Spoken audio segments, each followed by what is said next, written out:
আসসালামু আলাইকুম। আমরা আজকে একটা প্রতিবেদন দেখব, সেটা হচ্ছে লাগাতার ২ মাস যেখানে হচ্ছে রাত থাকে, সেই রাত অলরেডি শুরু হয়ে গেছে। সেখানে জীবনযাত্রা, স্কুল, কলেজ, অফিস কিভাবে চলে সেটাই আমরা আজকে দেখব।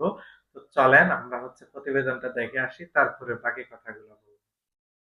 যুক্তরাষ্ট্রের আলাস্কায় সূর্য ডুবেছে, কিন্তু আকাশের সূর্যের দেখা মিলবে না আগামী ২২ জানুয়ারি পর্যন্ত।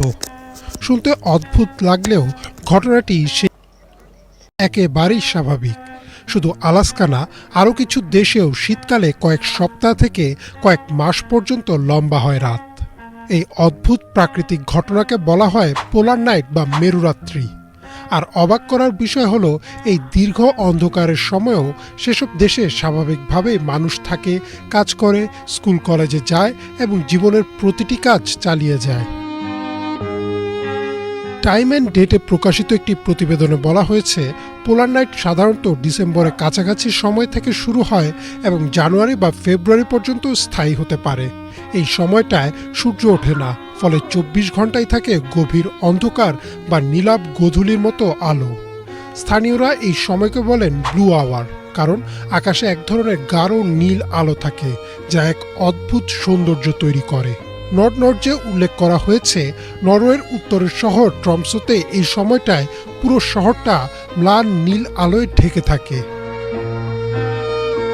উত্তর মেরুর কাছাকাছি দেশগুলো যেমন Norway, Sweden, Finland, Russia, Greenland, Iceland এবং যুক্তরাষ্ট্রের আলাস্কা অঞ্চলে দেখা দেয় এই ঘটনা। নিউজ ১৮-এর এক প্রতিবেদনে বলা হয়েছে, আলাস্কার ব্যারো শহরে প্রায় ৬৫ দিন সূর্যের দেখা পাওয়া যায় না। সাধারণত শীতকালে ঘটে মেরুরাত্রি। যেহেতু পৃথিবী তার অক্ষের ওপর ২৩ ডিগ্রি কোণে হেলে ঘোরে, তাই শীতকালে উত্তর মেরু সূর্য থেকে দূরে থাকে, ফলে সূর্যের আলো উত্তর মেরু অঞ্চলে পৌঁছাতে পারে না, আর জন্ম নেয় এই নিরবিচ্ছিন্ন অন্ধকার। তবে অন্ধকার মানেই থেমে যাওয়া নয়। ন্যাশনাল জিওগ্রাফিকের একটি প্রতিবেদনে বলা হয়েছে, এই সময়টায় স্থানীয়রা বিশেষ ল্যাম্প ব্যবহার করে, যা অনেকটা সূর্যের আলোর মতো। এতে শরীরের বায়োলজিক্যাল ক্লক ঠিক থাকে এবং মানুষ স্বাভাবিকভাবে ঘুম ও খাওয়ার রুটিন বজায় রাখতে পারে। কাজ, অফিস, স্কুল সবই চলে স্বাভাবিক নিয়মে। বরফে ঢাকা রাস্তায় গাড়ি চলে বিশেষ উইন্টার টায়ার দিয়ে। কেউ কেউ স্নোমোবিলও ব্যবহার করেন যাতায়াতের জন্য। তবে স্বাস্থ্যগত চ্যালেঞ্জও রয়েছে। সূর্যের আলো না থাকায় অনেকেই ভিটামিন ডি এর ঘাটতি, সিজনাল ডিপ্রেশন বা উইন্টার ব্লুজে ভুগতে পারেন। স্থানীয়রা তাই ভিটামিন সাপ্লিমেন্ট নেন, আউটডোর কার্যক্রম করেন এবং নিয়মিত আলোর থেরাপি ব্যবহার করেন।